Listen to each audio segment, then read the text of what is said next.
bayous, delta, and the crescent, land lies low. Communities, fields, not half a man's arm deep. Air inspiratory with heat. Blood flow and bloodshed quick, where graves slip into water. Colors changing color. Colors changing color. Colors changing color. And dancers pick the tunes that shake their rumps toward heaven, or that glimmer like a fiddler's choir, dressed in robes of white and stripes and feathers, where angels wink in branches like the lattice work of towers. Colors changing color. Colors changing color. Colors changing color. Louisiana, Louisiana, Louisiana. Platform rigs, check the go in fields of blocks, always lighted. Plumes of flame, flaring gas. Come May, Cajuns and shrimp pass 3 miles offshore. Full coonasses, hunt frogs, trap muskrats.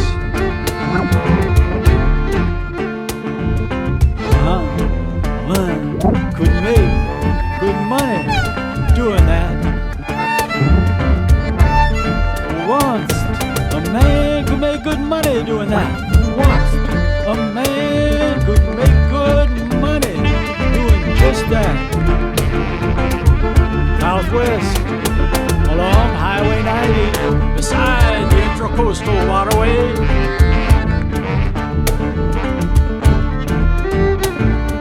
Hundreds, thousands parked in lots. Companies building ships and rigs. Platforms on their sides with legs consecutively. So what we're going to do is play our new album, Louisiana Stories, which is a 12-track album that attempts to encompass a lot of Louisiana geography and culture. So we'll play the first 2 tracks, which are, Louisiana Days, Louisiana Nights, and the bands are bringing everyone home. Then we'll stop and talk about them briefly and move on to a couple of portraits of Louisianans, marshes, and Jack Groves. I'm so glad to see so many friends here. Thank you. Thank you.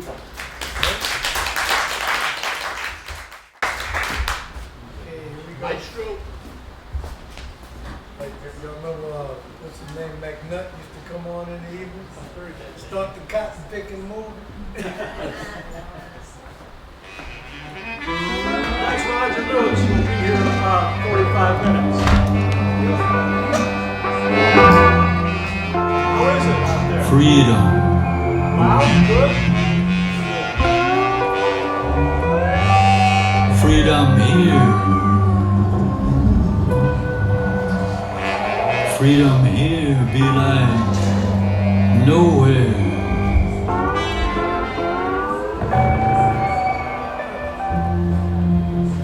Freedom here be like nowhere else.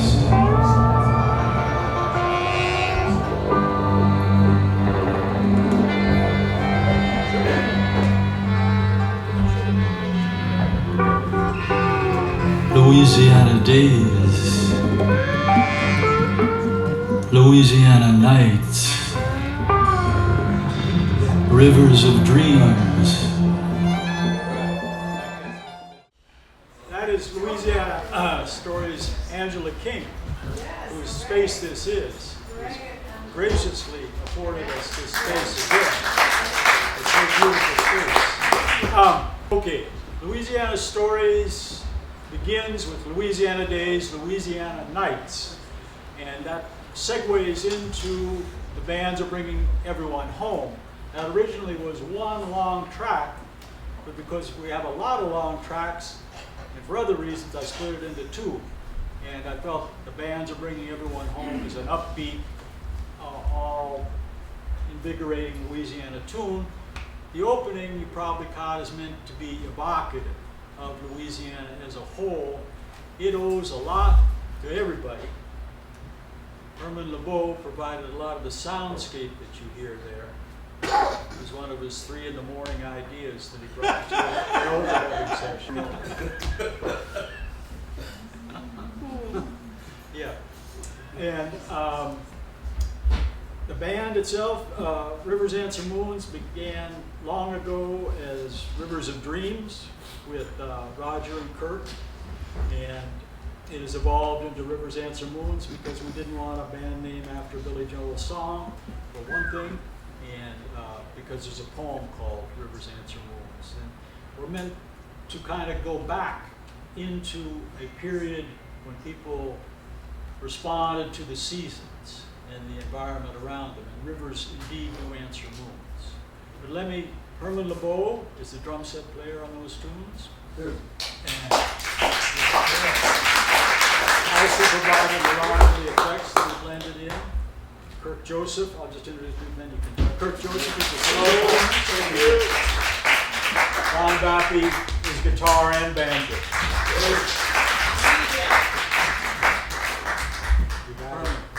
Could you speak, please, about how that track evolved and how you participated in it and what it sounds like to you now?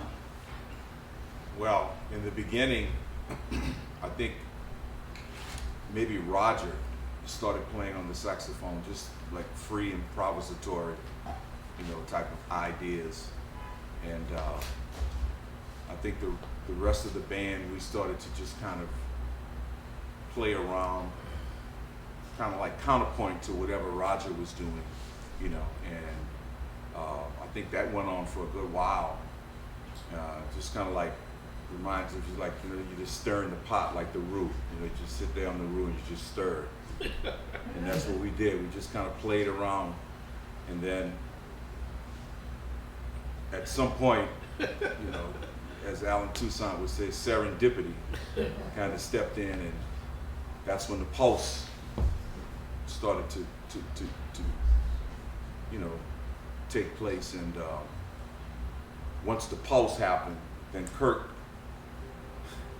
had this idea. I'll let him tell the story, but it was KIRK who planted the seed for the groove once the pulse started.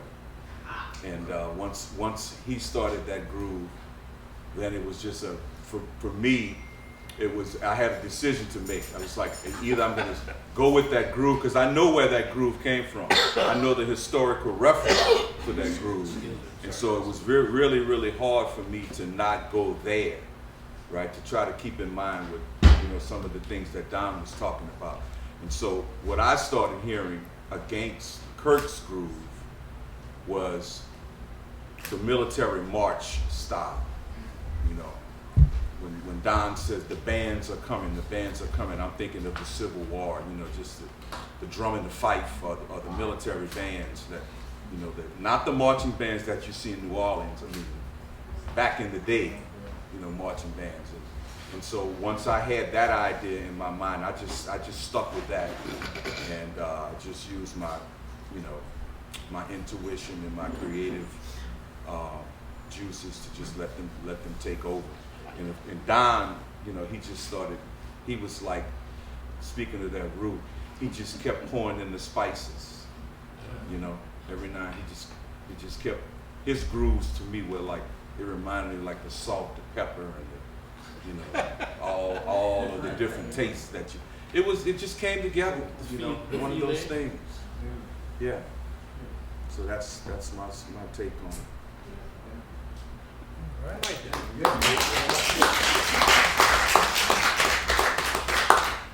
There's Roger. What?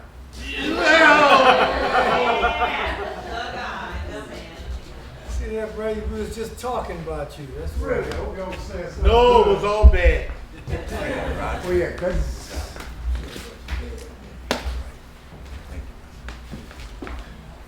What's up, donuts? Donuts? You gotta, it's. I got a lot of feeling in it,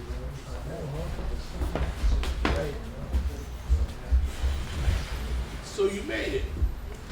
Yeah, man. Roger just came off a march, as you can see. He just played the drums for you. Oh, my turn. Yep. Okay. We're talking about the first two tracks. Hey guys, my name is KIRK Joseph. Hey camera, I'm KIRK Joseph. New Orleanian, sousaphone player. One of the founding members with this guy of the Dirty Dozen Brass Band. Many years, and this guy, we played together in the marching band at J. Bell Junior High School. So yeah, it's a lot of, as Herman said, it's a lot of particulars that goes on with what we just heard, that particular track.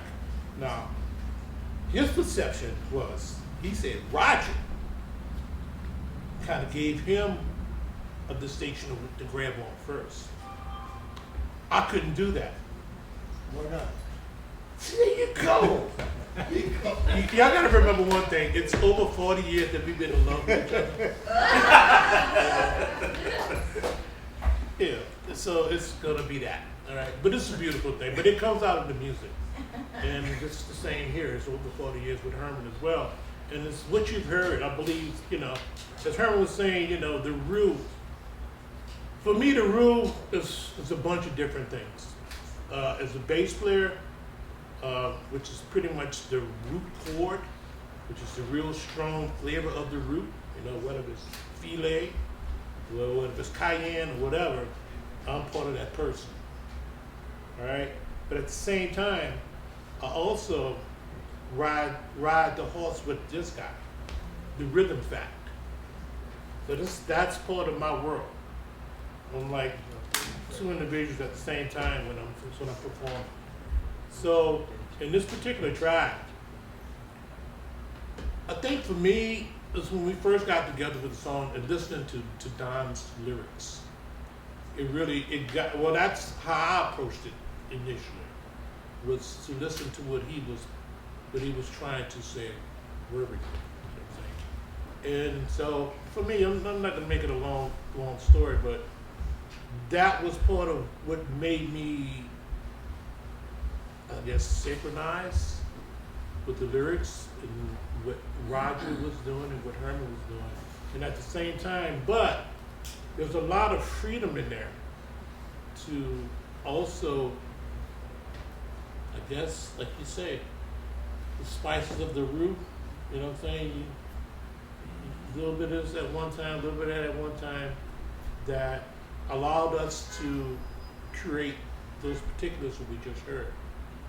And me personally, there's a lot of things, I just told this one earlier, I don't like listening to myself sometimes. But with this, I really love the fact of performing free. Yeah. It's something that I've learned in my time, being the son of a musician, growing up in the heritage of New Orleans music, growing up in the 60s, also in the 70s, different funks and stuff. That was part of my world. So that's part of who I am. And then as I got older, I met this guy who brought me into bebop and straight ahead. So it's part of my genetics. And that comes out within what we heard, one of the tracks. And it comes out through all the tracks, really, because that's who I am. And that's what you're gonna get. I'm KIRK Joseph. I'm not ALEXEY. I'm not Philip Frazier. And they're all great players. We all have a distinction. as individuals in the room, we all have a distinction. And when we learn as a people to respect that and understand that, I think music listening will be more beautiful. I think as the human race, we will grow together better. Kirk for mayor. Until then, let's just keep listening to the beautiful music that we make with the very beautiful poetry and distinction that Don Paul gives. That's what I have to say. My name is Roger Lewis. I'm one of the founding members of the Dirty Dozen Brass Band. I've been into music since 1948. I started playing saxophone in 1950, and I played with everybody in New Orleans pretty much. I'm not going to start naming all these people. We'll be here all day till next year with all these names.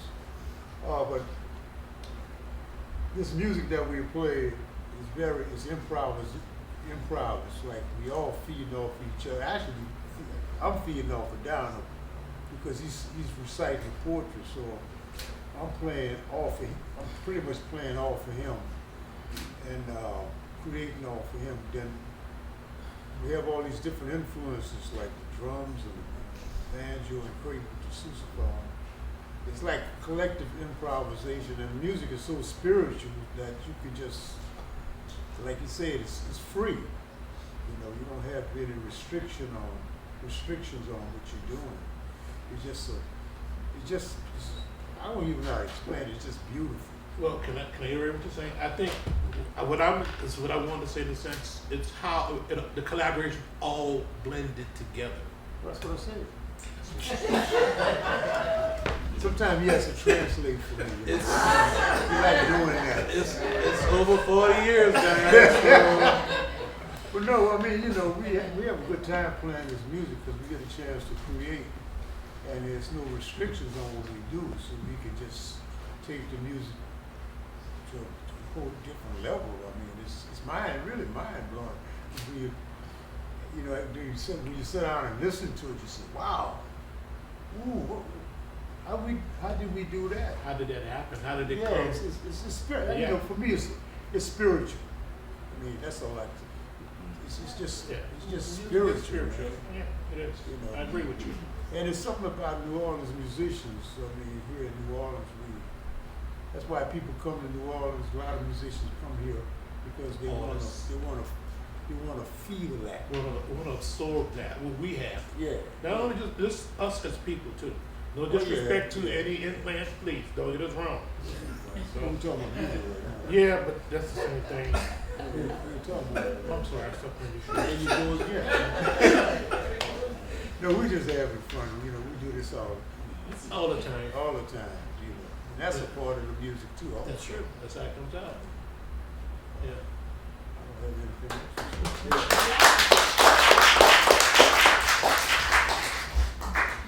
Don Vappie. I'm Don Vappie.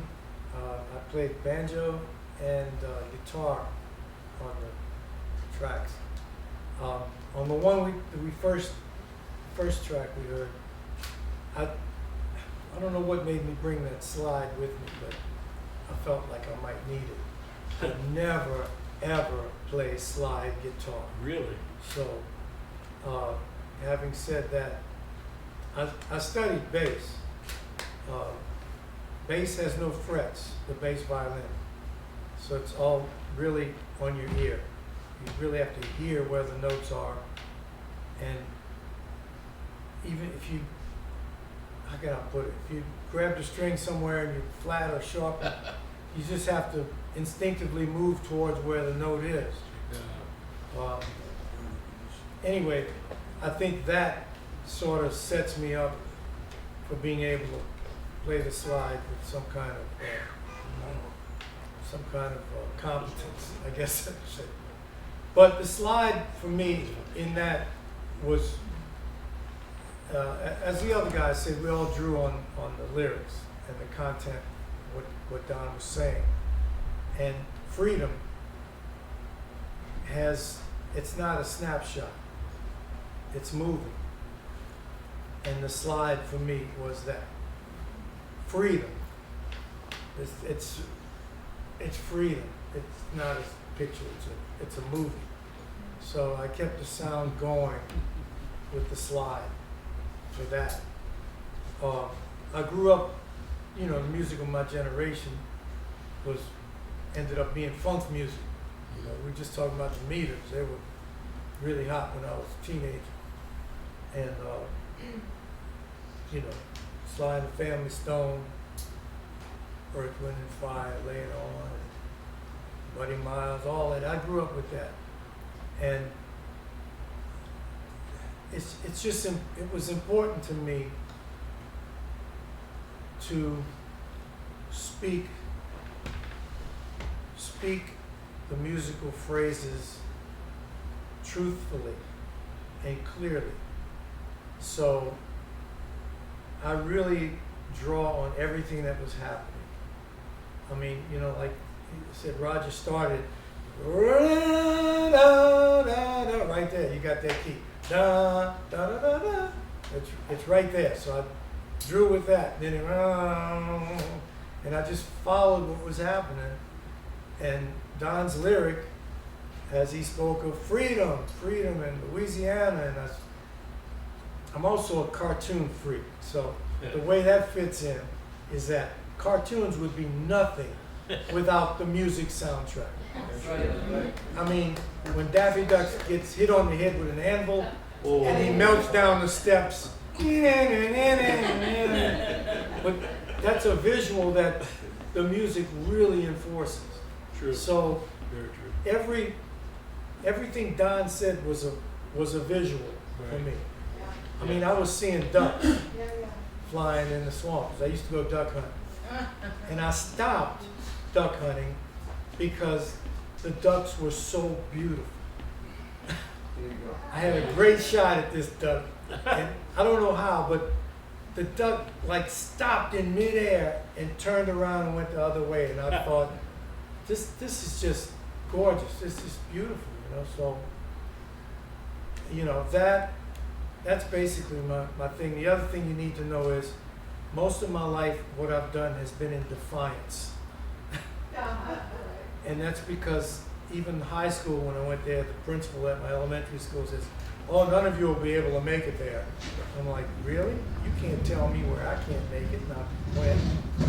And playing the banjo is out of defiance because, you know, growing up in the black community, my generation hated the banjo because it came to acquire the reputation of an Uncle Tom kind of thing.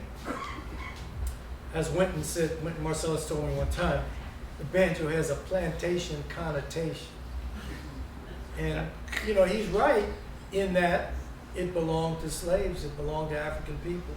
They came over here with an instrument that evolved into the banjo. So once you get educated, that's why I think I've said this before, the one thing slave owners really feared was the slaves being educated. That was the big fear. So I educated myself on the banjo, and when people would start laughing or talk to me, I said, "Hey man, this belongs to your culture. What you laughing for? You ought to take it somewhere." You know, and I did it in my own way, because all the banjo players in town told me, "Oh no, you don't have to do all that." I would play very rhythmically and all, and they would say, "No, you don't have to do that. You just play like this." I'm like, "No, man. Thank you." I let them go. You know, I don't want to argue with nobody. My daddy told me early on, you can't win an argument with an ignorant person. So why discuss it? Just say, "Yeah, man, thank you." You know, let them go. Did what I wanted to do. So, you know, it worked out. I'm in the Banjo Hall of Fame. All right.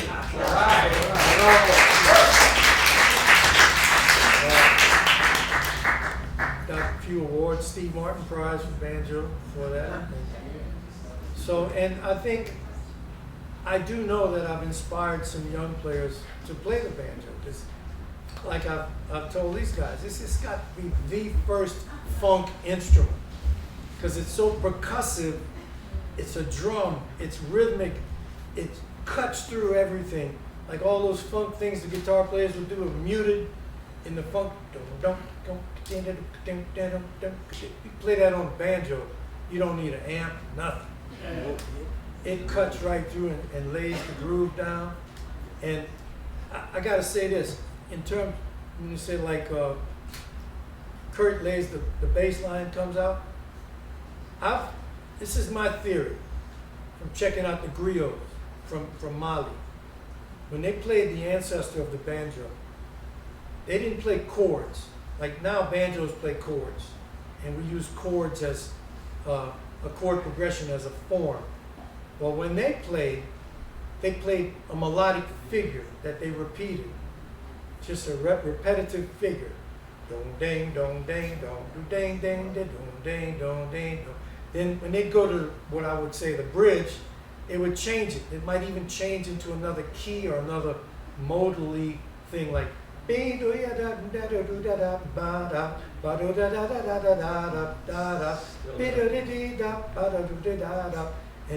so that's that really defined those things they were playing, and the lyrics they were telling stories. They were talking to the people, they were talking to the king. They were powerful in that culture. So that knowledge also helps me in that the words Don speak in the prose or poetry or whatever you call it, those are powerful words, but also what we play is powerful in how we help create a vehicle for this to be heard. Grow the whole. So.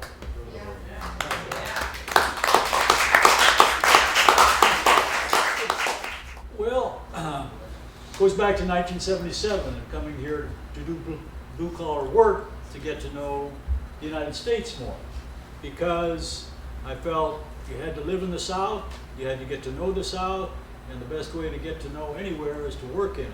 So I went to Morgan City in 1977. I was a deckhand for a while, and a pipe hand, and then I was a roustabout, and then I was a roughneck.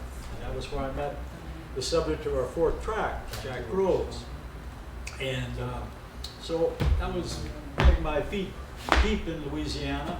And then in 1980, 79, 80, I lived in Lafayette when I was training for the U.S. Olympic Marathon trial, and I met Marcia, who was the subject of our third track. And she, again, was a very vivid, enriching person. So I had that debt to Louisiana. And then I came here after Katrina to work with Common Ground, and Louisiana Days, Louisiana Nights came directly out of working construction in the Upper Ninth Ward, because it was the same day every day in the summer. Then the sky, huge billows of blue, turned dark as giant koyas and darkened stems, and thunder and lightning crack in the veins. So that was all that. And then Louisiana Days, Louisiana Nights really didn't have an end until I came to write the bands or bringing everyone home, and that is my effort to encapsulate, couplet after couplet, what distinguishes Louisiana and why Louisiana is so important in the United States and the world. Freedom here be like nowhere else is kind of the overarching phrase or theme of the album, and you'll hear in later tracks, men of crossed races call each other sugar and babe. What struck me most my first few years here was how much black and white men work together when they have to work together. And there was no racism. It was all about the job. So that is some of the reasons Louisiana is so important to me. And when you get to be my age, 74, you need to pay your debts.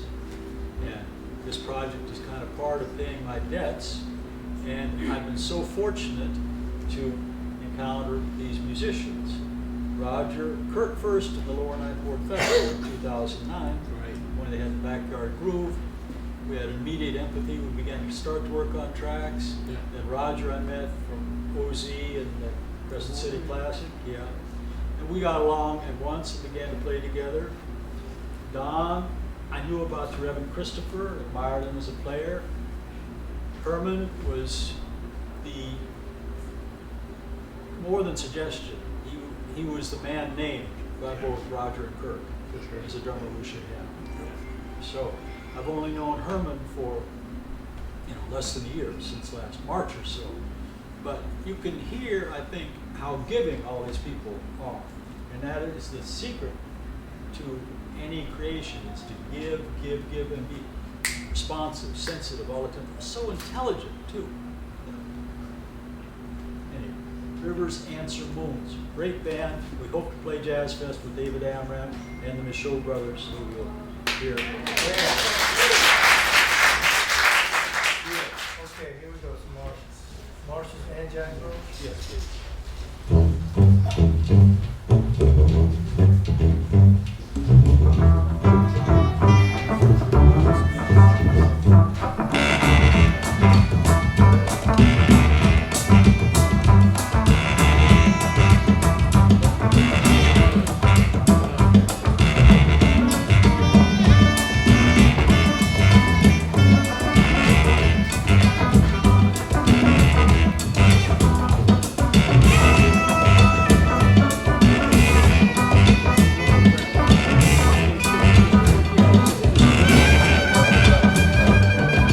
Sticky Wall, March Friday in New Orleans.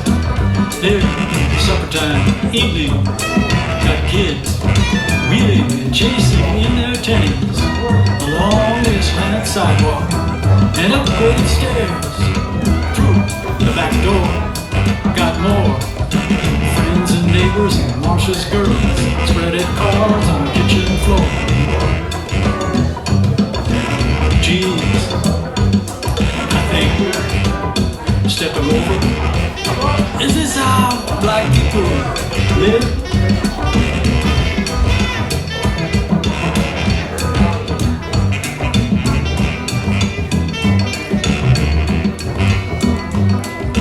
Scouting out streetlit windows, by plants hanging and standing, and walls of beauteous. Marcia says, fall foliage.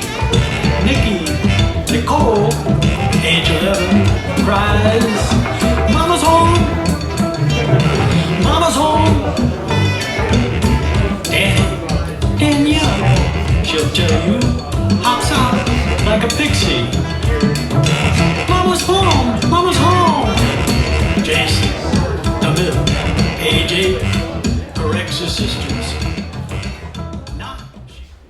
His story, along with, I think, the rhythm of, we all picked up on a rhythm of life, a rhythm of the day, of Marsha's day, the things that happen, Mama's home, all kinds of things. We're thinking about all this and all these feelings that happen. And, you have these, I guess that's the best way to put it. You have, throughout the whole day, you're not moving at the same speed. You have a different rhythm at these different times of the day. And once the evening came in, Roger had this group, it's like, yeah, okay, we gliding into the evening now. We all picked up on that. And it was just happening. But, the whole album is like us really relating and trying to enhance the story that Don's telling through musical ideas, melodic phrases, and, rhythmic ideas. So sensitive enough not to infringe upon each other's freedoms. We still, because complete freedom is chaos. And we try to do that with laws.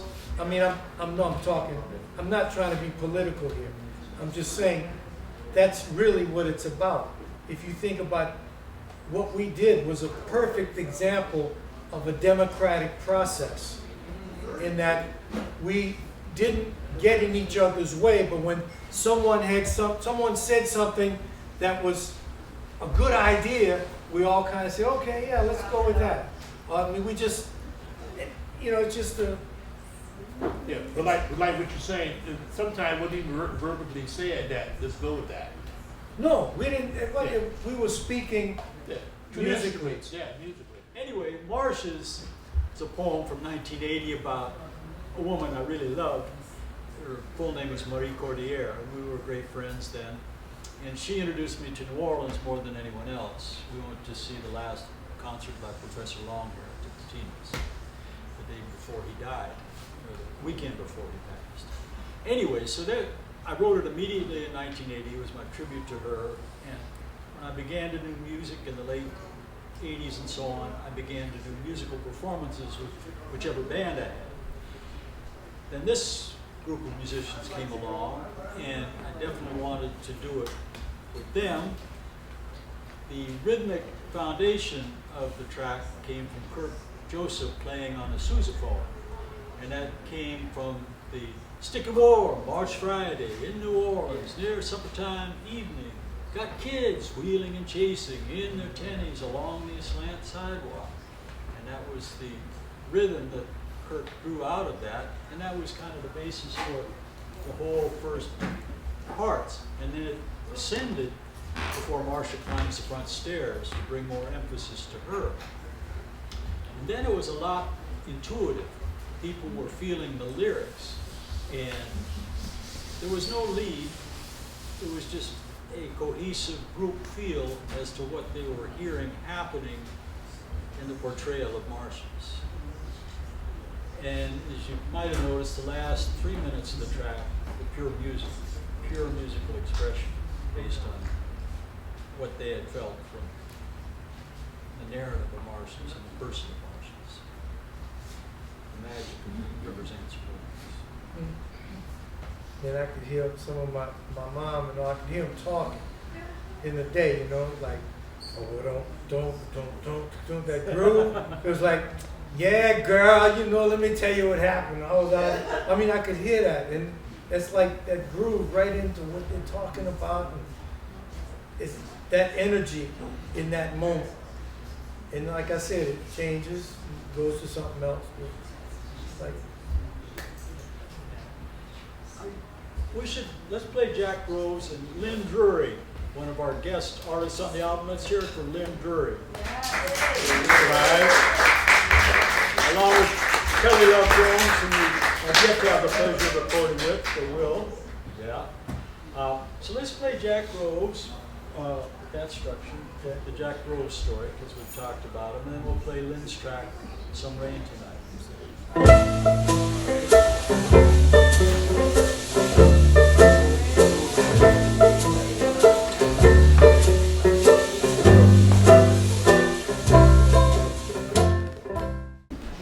In Haiti and New Orleans.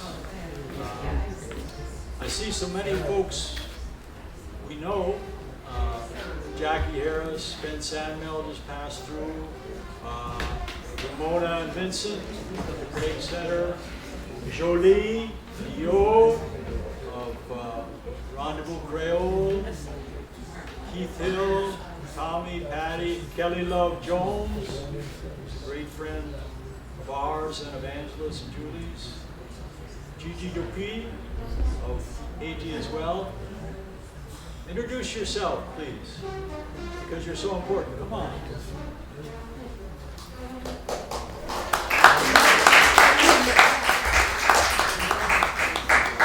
Hello everybody, my name is Tito Sompa. I'm from the Congo, and I've been in New Orleans for 4 years. And I'm coming here. Years ago, I met the saxophone when I was 12 years old. He came to the Congo. So that's how I know him, and that's how I know this place called New Orleans. Say yeah, yeah. Yeah, yeah. Thank you.